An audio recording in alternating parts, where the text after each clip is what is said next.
Movie की शुरुआत में हेवनली ट्राइब दिखाया जाता है, जिसमें एक आम सी लड़की जुजू और उसकी नौकरानी जुजू के बेटे अली को लेके जन्नत के गार्ड से बच के भाग रही है। फाइनली जुजू अली को नौकरानी को पकड़ा के खुद आसमान से कूद के सुसाइड करने का फैसला कर लेती है। लेकिन सरप्राइजिंगली जब जुजू नीचे गिर रही होती है, तभी वो एक 9 पूंछ वाली फॉक्स देवी बैंकन में बदल जाती है, जो क्विंकुई राज्य पे राज करती है। उसके बाद वो किंकुई राज्य में उठती है और उसका बेस्ट फ्रेंड जियान उसके पास आके बताता है कि वो अभी बस एक सपने से उठी है। बैंकियन अपने दोस्त से सहमत होती है और उसकी मेमोरी से उसकी जुजू की पहचान पूरी तरह गायब हो चुकी है। उसके बाद मूवी 300 साल आगे दिखाई जाती है। आजकल बैंकियन जानवर और बहुत सारे क्रिएचर्स के साथ प्यार से रहती है और एक दिन उसे ईस्ट सी के राजा की पार्टी का न्योता मिलता है, पर वो उस पार्टी में नहीं जाना चाहती क्योंकि उसे हेवन ट्राइब के ताज वाले राजकुमार और अपने मंगेतर से पार्टी में नहीं मिलना है। बैंकियन ये बात रिवील करती है कि उसके पिता ने उसकी शादी क्राउन प्रिंस यहुआ से रखी है, जो उससे उम्र में 90,000 साल छोटा है। बैंकियन की दोस्त के मनाने के बाद बैंकियन पार्टी में जाने को तैयार हो जाती है ताकि हेवनली ट्राइब और उसके किंगडम के बीच रिश्ता बना रहे। ज्यादा समय नहीं बीता होता है और बैंकियन ईस्ट सी पैलेस पहुंच जाती है। उस दिन सूरज और दिनों से ज्यादा चमक रहा होता है, इसीलिए बैंकियन अपनी आंखों को बचाने के लिए उन पे हल्का सा कपड़ा बांध देती है और फिर वो हॉल में जाती है जहाँ सब ईस्ट के राजा के आने का इंतजार कर रहे हैं। दूसरी तरफ दो परियां आपस में बात कर रही हैं कि ताज वाला राजकुमार यहुआ का बेटा है, पर किसी को नहीं पता कि उसको जन्म किसने दिया। ये सब सुन के बैंकियन अपनी किंकुई की सम्राट होने की पहचान छुपा के उन दोनों परियों के पास जाती है और उन्हें बोलती है कि उसे पता है कि ताज वाला राजकुमार यहुआ की पहले ही किंकुई के सम्राट से मंगनी हो चुकी है। अचानक से वो दो परियां हैरान हो जाती हैं और बताती हैं कि ये इम्पॉसिबल है क्योंकि किंकुई की सम्राट 1,40,000 साल की है, जबकि ताज वाला राजकुमार बस 90,000 साल का है। ये सुन के बैंकियन को बहुत गुस्सा आता है क्योंकि उन परियों को वो एक बूढ़ी औरत लगती है। इस वजह से बैंकियन अपनी जादुई पंखे से उन दो परियों को नुकसान पहुंचाती है। वो उन्हें गिराकर उनकी इंसल्ट कराती है। अब उसके बाद बैंकियन हॉल से निकलकर गार्डन में और वाइन की तलाश में जाती है, जहां उसे एक छोटा लड़का मिलता है। वो छोटा लड़का ये बात रिवील करता है कि उसने कुछ समय पहले बैंकियन को उसके जादुई पंखे का इस्तेमाल करके उन दो परियों को नुकसान पहुंचाते हुए देखा, इसलिए वो खेलने के लिए उससे वो बोरो करना चाहता है। लेकिन बैंकियन उसे वो नहीं देना चाहती और तभी अचानक से वो लड़का उससे वो फैन छीन के वहाँ से भाग जाता है। फिर बैंकियन जल्दी से उस लड़के को पकड़ने के लिए भागती है, पर वो उसे खो देती है। कुछ देर में वो अपने जादुई पंखे को पास में एक परी से गिरता हुआ देखती है और समझ जाती है कि उस लड़के को उस परी ने किडनैप कर लिया है। बैंकियन उस परी पे हमला करती है कि वो उस लड़के को वापस कर दे। तभी वो परी अपना कवर हटा के रिवील करती है कि वो एक राक्षस रानी है जिसकी हेवनली ट्राइब से दुश्मनी है और वो उस लड़के को किडनैप करना चाहती है। फिर बैंकियन और राक्षस रानी एक दूसरे पे हमला करते हैं। तभी वो लड़का जादुई पंखा उठा के बैंकियन की उस राक्षस रानी को भगाने में मदद करता है। सुरक्षित होने के बाद बैंकियन उस लड़के से पंखा छीनती है और इस सब के लिए उसे जिम्मेदार ठहराती है क्योंकि उसने बिना इजाजत के उसका पंखा ले लिया था। क्या कभी आपको भी किसी बड़े ने आपकी भलाई के लिए किसी चीज को लेने से मना किया है और आपने फिर भी वो ले ली हो और उनकी डांट खाई हो? अगर हाँ तो कमेंट में हमें जरूर बताइएगा, मजा आता है कमेंट पढ़ के दोस्तों। अब बढ़ते हैं मूवी में। उसी समय उस लड़के के पिता वहाँ आते हैं और बैंकियन को अपने बेटे पे इल्जाम लगाते देख गलत समझ के उस पे हमला करते हैं और गलती से उसके पिता की सोट से बैंकियन के चेहरे का सिल्क उतर जाता है, जिसे देख के वो और उसका बेटा शॉक हो जाता है क्योंकि उसका चेहरा जुजू जैसा है। फिर वो दोनों उसके पास जाके उसे बोलते हैं कि वो जुजू का पति है और ये लड़का उसका बेटा अली है। लेकिन बैंकियन इस पहचान से इनकार कर देती है क्योंकि उसके पास जुजू की कोई भी मेमोरी नहीं है। दूसरी तरफ ईस्ट सी का राजा वहाँ आता है और बैंकियन अपनी असली पहचान, जो कि किंकुई की सम्राट है, उसे रिवील करती है। फिर वो ईस्ट सी का राजा उसका वेलकम करता है, लेकिन जब वो राजा अली के पिता को देखता है तब वो उसे ताज वाला राजकुमार बुलाता है, जिसका मतलब वो यहुआ है जो कि बैंकियन का मंगेतर है। अब उसकी पहचान पता चलने के बाद भी बैंकियन को वो पसंद नहीं आता क्योंकि उसने अपने बेटे को अकेले छोड़ा हुआ है, जिस वजह से वो राक्षस रानी से किडनैप होता होता बचा है। वो फिर बस उन्हें कहीं छोड़ के जा रही होती है, तभी यहुआ की रखेल सुजैन वहाँ आती है और बैंकियन उसकी आंखों में दिलचस्प होती है। बैंकियन बोलती है कि उसने आज से पहले इतनी सुंदर आंखें कभी नहीं देखी और उसकी ऐसी आंखें होने की तारीफ करके वहाँ से जाती है। अब उस दिन के बाद बैंकियन किंकुई राज्य वापस लौट जाती है और जियान से मिलके पार्टी में जो हुआ उसको सब बताती है। साथ ही वो जियान से जुजू के बारे में भी पूछती है और वो उसे समझाता है कि जुजू अमर नहीं थी और वो 300 साल पहले मर चुकी है। उसके बाद बैंकियन अपने घर वापस आती है जहाँ उसे अली और यहुआ मिलते हैं, जो उसके साथ रहने की रिक्वेस्ट करते हैं, ये देखने के लिए कि उन्हें एक दूसरे से प्यार होता है या नहीं, क्योंकि उसकी और यहुआ की मंगनी हो चुकी है। बैंकियन हिचकिचाते हुए मान जाती है और उस दिन यहुआ किचन में जाके बैंकियन के लिए खाना बनाता है और मूवी में ये रिवील होता है कि वो एक बहुत ही अच्छा कुक है। उसके बाद बैंकियन उसका बनाया खाना खाती है और उसे वो बहुत ही अच्छा लगता है, पर वो सोचती है कि उसे उसका टेस्ट कैसे पता। दूसरी तरफ मूवी में ये रिवील होता है कि यहुआ ने ये खाना बस बैंकियन का टेस्ट लेने के लिए बनाया है कि वो जुजू है या नहीं, क्योंकि ये खाना जुजू का फेवरेट हुआ करता था। अब इसके नतीजे पे यहुआ ये बात मान लेता है कि हेवनली ट्राइब से कूदने के बाद जुजू का जन्म बैंकियन बन के हुआ है और बाद में उस रात यहुआ बैंकियन के कमरे में जाता है और उसके होने वाले पति के हक से उसके साथ सोना होना चाहता है, पर बैंकन ऐसा नहीं चाहती। वो उससे दूरी रखने की कोशिश करती है, पर यवा उसे अप्रोच करने की कोशिश करता है, जिस कारण वो रात भर सो नहीं पाते हैं। अगले दिन अली बैंकन के कमरे में जाता है और वो उसकी वाइन में दिलचस्पी लेता है जो वो रोज पीती है। फिर वो उसे कप से टेस्ट करने देती है। फिर अली और बैंकन वाइन का नया टेस्ट एंजॉय करते हैं, पर अली ज्यादा पी के बेहोश हो जाता है और ये देख के बैंकन उसे यवा के आने से पहले जल्दी से अपने कमरे में लेके जाती है। बैंकन ने अली को वाइन पिला दी। ये बात को जान के यवा उस पर इल्जाम लगाता है और उसको इस बारे में सफाई देने का मौका नहीं मिलता। अचानक से अली कुछ देर के लिए बेहोशी से उठता है और यवा को बैंकन पर इल्जाम लगाने से रोकता है और उसे दोबारा स्माइल देने को बोलता है और फिर वापस बेहोश हो जाता है। अगले दिन यवा की रखेल सुजैन किंकुई राज्य आके अली को वापस हेवनली ट्राइब ले जाने के लिए आती है, पर अली उसे इनकार कर देता है। फिर सुजैन अली के पीछे भागते भागते एक छोटी सी गुफा में आ जाती है, जहाँ उसे बैंकन का गुरु मोयन मिलता है,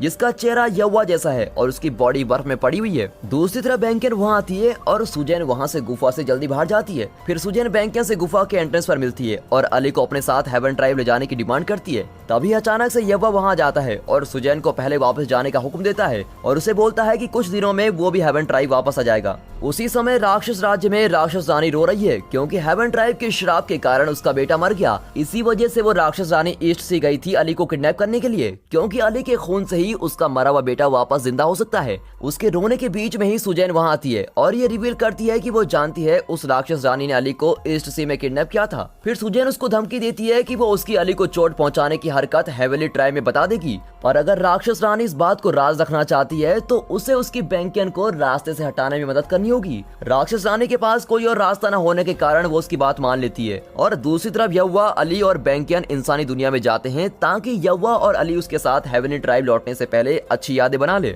यहाँ यव्वा रिवील करता है कि इस जगह वो और जुजू पहले रहा करते थे और साथ में वो उसे अपनी और जुजू की प्रेम कहानी बताता है। फिर वो बोलता है कि 300 साल पहले उसने 7 दिन रात राक्षस से लड़ाई करके जीत हासिल की थी, पर वो जख्मी होकर इंसानी दुनिया में गिर गया। वहाँ उसे जुजू जो एक आम इंसान थी वो मिली। जुजू यव्वा को अपने घर ले गई और उसने उसका इलाज भी किया और कुछ समय में ही वो जुजू की काइंडनेस देखकर उससे प्यार कर बैठा और जुजू भी उससे प्यार करने लगी। उसके बाद वो दोनों खुशी खुशी साथ रहने लगे। बात करने के बाद बैंकन उससे जुजू की मौत का कारण पूछती है। वो बिना जवाब दिए अली को लेकर हेवनली ट्राइब चला जाता है। उसके बाद बैंकन अपनी किंकुई राज्य वापस लौटती है और अपने गुरु मोयन को गुफा में मिलने जाती है। असलियत में उसके गुरु मोयन ने राक्षस राजा को कैद करने के लिए खुद ही कुर्बानी दी थी और तभी उनकी आत्मा बिखर गई और उनकी बॉडी बर्फ में कैद हो गई है। फिर बैंकन ये बात रिवील करती है कि वो मोयन से प्यार करती है और पिछले 70,000 सालों से उसका इंतजार कर रही है और अब वो उसकी जगह सेम शक्ल वाले आदमी यव्वा से मिली। वो ये भी बोलती है कि वो उसका इंतजार करके थक चुकी है और वो उम्मीद करती है कि वो जल्दी वापस जिंदा हो, इससे पहले कि वो उस नए इंसान की तरफ आकर्षित हो। फिर बैंकन अपने दोस्त जियान से मिलने जाती है और उससे जुजू के बारे में कुछ कहानी पूछती है, पर वो उसे ज्यादा नहीं बताता है। दूसरी तरफ जुजैन और राक्षस रानी उस गुफा में जाते हैं जहाँ मोयन की बॉडी बर्फ में कैद हुई है और उसे वहाँ से ले जाते हैं। कुछ देर में बैंकन को इस सब के बारे में पता चलता है और वो सोचती है कि शायद वो राक्षस रानी सबके पीछे है।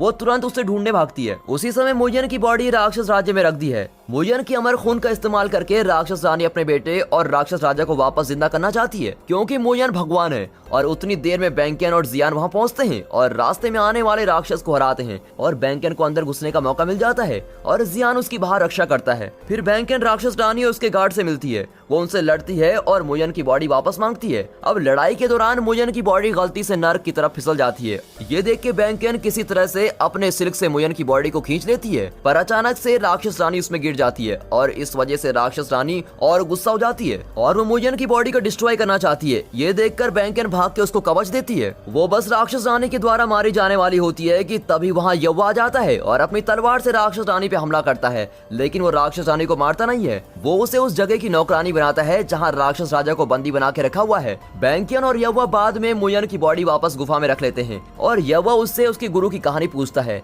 बैंकन ये बात रिवील करती है कि 70,000 साल पहले राक्षस ट्राइब के राजा के साथ जंग करते हुए मोयन ने राक्षस राजा को कैद करने के लिए खुद की कुर्बानी दी थी, इसलिए उनकी आत्मा बिखर गई और उनकी बॉडी बर्फ में कैद हो गई है। बातें करने के बाद बैंकन जादुई लेक पे अपने जख्म ठीक करने जाती है और तभी उस पर राक्षस रानी हमला कर देती है। अचानक से यव्वा उसके पास आके उसे अपना प्यार दिखाता है, क्योंकि यव्वा ने मोयन की बॉडी बचाई है। बैंकन भी अपने आप को उसका प्यार महसूस होने देती है और उसके बाद यव्वा उसे अपने साथ रहने के लिए हेवनली ट्राइब ले जाता है। पर वहाँ उसे जुजू की नौकरानी मिलती है जो उसे बताती है कि वो 300 साल से उसका इंतजार कर रही है। लेकिन बैंकन बोलती है वो जुजू नहीं है और वो समझती है कि नौकरानी कंफ्यूज होकर उसे सुजू समझ रही है। ये देख के यव्वा उस नौकरानी को बैंकन की खातिरदारी में रख लेता है। पर सुजैन काफी दुखी दिखाई देती है। उस रात सुजैन बैंकन के लिए काफी तोहफे भेजती है। पर ये सब देख के वो मेड घबरा जाती है कि वो फिर से बैंकन को नुकसान पहुंचाने आ गई है। फिर वो मेड बैंकन को लेके फिर से भागती है कि तभी उन्हें सुजैन और उसका पेट टाइगर मिलता है। सुजैन फिर बैंकन को बताती है कि उसकी मेड पिछले 300 साल से पागल हो गई है जब से जुजू मरी है और अगर बैंकन इस बारे में और जानना चाहती है तो वो उसे सब बताएगी। सुजैन उसे बताती है कि जब ये हुआ और जुजू इंसानी दुनिया में रहती थी तब जुजू प्रेग्नेंट थी और ये जानकर यव्वा उसे हेवनली ट्राइब लेके आया ताकि अपने पिता की इजाजत लेके वो उससे शादी कर ले। पर इंतजार करते हुए जुजू ने नौकरानी होने की एक्टिंग की। बातें करने के बाद सुजैन बैंकन को वो जगह दिखाने ले जाती है जहाँ जुजू ने अपनी जान दी थी और वो उसे ये भी बताती है कि यव्वा उसको हेवनली ट्राइब लेके आया क्योंकि उसे सुजू की जगह किसी और को रखना था, ना कि वो उससे प्यार करता है। अब ये सुन के बैंकन अजीब महसूस करती है और सुजैन को छोड़ के वहाँ से चली जाती है। अगले दिन बैंकन और यव्वा की शादी है पर बैंकन सुजैन की बताई चीजों के बारे में सोचती है और इसी वजह से वो फैसला करती है कि वो शादी कैंसिल करके किंगकोई राज्य वापस लौट जाएगी। अपने राज्य पहुंचने पे जियान उसे बताता है कि उसका गुरु मोयन वापस जिंदा होने लगा है पर इस काम के होने के लिए उनके पास एक वस्तु का होना बेहद जरूरी है जिसका नाम है जादुई लैंप जो यव्वा के पास है। और ये जानने के बाद बैंकन यव्वा से मिलने जाती है ताकि उससे वो जादुई लैंप बोरो कर सके पर वो उसे साफ इनकार कर देता है और उसे बोलता है कि वो जादुई लैंप उसके लिए बेहद जरूरी है क्योंकि उसमें जुजू की मरने से पहले की यादें हैं। और वो बताता है कि अगर जादुई लैंप किसी और के लिए इस्तेमाल किया जाता है तो उसमें से जुजू की यादें डिलीट हो जाएंगी और इसी कारण वो उसे ये लैंप नहीं दे सकता। ये जानने के बाद बैंकन सोचती है जो भी सुजैन ने उसे बताया वो सब सच है क्योंकि जुजू आज भी यव्वा के लिए सबसे जरूरी इंसान है। लेकिन यव्वा उसको बता रहा होता है कि शुरुआत से लेकर अब तक जिस इंसान ने उससे प्यार किया, लेकिन बैंकन उसको बीच में काट कर बोलती है कि उसे उस पर भरोसा नहीं है और बोलती है कि यव्वा बस कहानी बना रहा है ताकि वो उससे जादुई लैंप बोरो ना करे और फिर वो उसको छोड़ के चली जाती है। अब कुछ टाइम बाद बैंकन को पता चलता है कि वो जादुई लैंप जादुई घास से बना है और वो तुरंत उसको ढूंढती है। लेकिन वो जादुई घास एक मॉन्स्टर क्रिएचर के पहरे में होती है और वो बहुत ही खूंखार है। लेकिन बैंकन को इस बात की कोई परवाह नहीं। फिर कुछ देर में बैंकन को जादुई घास मिल जाती है और जैसे ही वो उसको लेने लगती है वो मॉन्स्टर उठ जाता है और उस पर हमला करता है। बैंकन फिर अपनी 9 पूंछ वाली फॉक्स देवी की शक्तियों का इस्तेमाल करके खुद की रक्षा करती है पर वो मॉन्स्टर को नहीं हरा पाती। साथ ही में वो मॉन्स्टर उस पे वॉर करता है और वो बस मरने ही वाली होती है कि तभी यव्वा वहाँ आके उसकी मदद करता है और उसको बचा लेता है। उसके बाद वो दोनों साथ मिलके मॉन्स्टर को हराते हैं पर मॉन्स्टर के मरने से वो यव्वा पे हमला कर देता है और बाद में बैंकन उसकी जख्म ठीक करने के लिए उसे हेवनली ट्राइब लेके जाती है। दूसरी तरफ वो उसकी पीठ में बहुत दिलचस्पी लेती है जिसपे बहुत निशान है पर यव्वा उसे उनका कारण नहीं बताता है। कुछ दिन के बाद यव्वा के जख्म ठीक हो जाते हैं और वो बैंकन को वो जादुई लैंप देने जाता है जो उसे चाहिए था।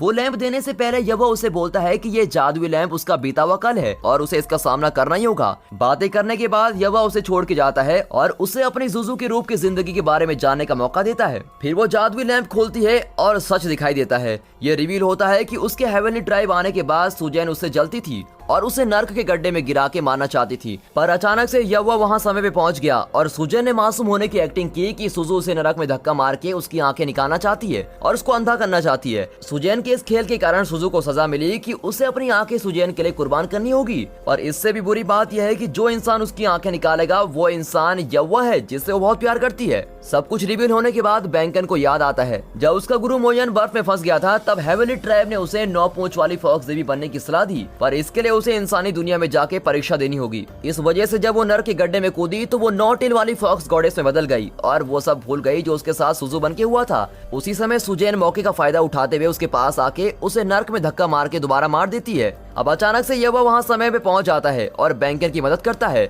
साथ में उसे ये भी पता चलता है कि सुजैन मुजरिम है। लेकिन बैंकन यव्वा से अभी भी गुस्सा है कि 300 साल पहले उसने सुजैन की नाटक को सच मान लिया और उसकी आंखें निकाल दी। वो यव्वा को छोड़ के किंगकोई राज्य वापस लौटती है। वहाँ ये जान के कि उसके प्यार ने हर बार दुख झेले हैं वो पियक्कड़ बन जाती है। और उसी समय जब सुजैन के गुनाह सामने आते हैं उसे राक्षस राजा की प्रिजन की नौकरानी का काम करने की सजा मिलती है। लेकिन वहाँ जाने से पहले वो अली के गले मिलती है और मौके का फायदा उठाते हुए उसका थोड़ा सा सा खून चूस लेती है। जब सुजैन को अली का खून मिलता है जिससे वो राक्षस राजा को खुला छोड़कर हेवन ट्राइब से बदला लेने का सोचती है। फिर राक्षस राजा वहाँ से निकल आता है और जैसे ही यव्वा को इस बारे में पता चलता है वो जल्दी से उस राक्षस को रोकने के लिए भागता है। यव्वा के जाने के बाद बैंकन की नौकरानी अली को लेके बैंकन से मिलने जाती है और वो बैंकन को वो सब बताना चाहती है जो वो 300 साल से यव्वा के बारे में नहीं जानती है। नौकरानी बताती है कि 300 साल पहले सुजैन बस बैंकन की आंखें नहीं लेना चाहती थी पर उसको मारना भी चाहती थी और इसी कारण से यव्वा ने अपने पिता से रिक्वेस्ट की पर उसके बदले उसे अपने पिता से लाइटनिंग की सजा मिली। साथ में उसे फोर्स किया गया कि वो उसकी आंखें अपने हाथों से निकाले जबकि वो ऐसा बिल्कुल भी नहीं करना चाहता था। अब ये जाने के बाद बैंकन जल्दी से यव्वा को ढूंढती है ताकि उसे माफी मांग सके क्योंकि उसने उसके प्यार पे भरोसा नहीं किया। दूसरी तरफ यव्वा जेल में पहुंच जाता है और राक्षस राज हेवनली ट्राइब पे हमला करने के लिए अपनी सेना तैयार कर रहा है। फिर यव्वा राक्षस राजा को रोकने के लिए उस पे हमला करती है और बैंकन जो 9 पूंछ वाली फॉक्स है उसे ढूंढने के लिए जल्दी करती है। उसी समय बहुत सारे राक्षस की सेना बहुत सारे हेवनली ट्राइब की सेना पे हमला कर रही है और जियान बहुत सारे पक्षियों को भी लड़ने के लिए तैयार कर रहा है। दूसरी तरफ यव्वा राक्षस राजा से लड़ने के लिए खुद को ड्रैगन फॉर्म में बदल देता है। अब राक्षस सेना हेवनली सेना द्वारा खत्म हो रही है और राक्षस रानी भी मारी जा चुकी है। कुछ ही देर में राक्षस राजा भी मारा जाता है और उसकी आत्मा दोबारा प्रिजन में कैद हो जाती है, लेकिन उसकी आत्मा को बंद करने के लिए किसी हेवनली गॉड को अपने खून की कुर्बानी देनी होगी, इसलिए यव्वा फैसला करता है कि वो ये करेगा। दूसरी तरफ बैंकन वहाँ पहुँचती है पर वो बहुत लेट हो चुकी है क्योंकि यव्वा ने राक्षस राजा को कैद करने के लिए खुद की कुर्बानी दे दी है। फाइनली बैंकन उसे बर्फ में कैद देखती है और रोती है और मूवी के एंड में जिस बर्फ के टुकड़े में मोजन था वो टूटने लगता है और उसी सीन के साथ दोस्तों ये मूवी खत्म होती है। दोस्तों अगर ये मूवी आपको अच्छी लगी हो तो वीडियो को लाइक, चैनल को सब्सक्राइब जरूर करें and finally thanks for watching.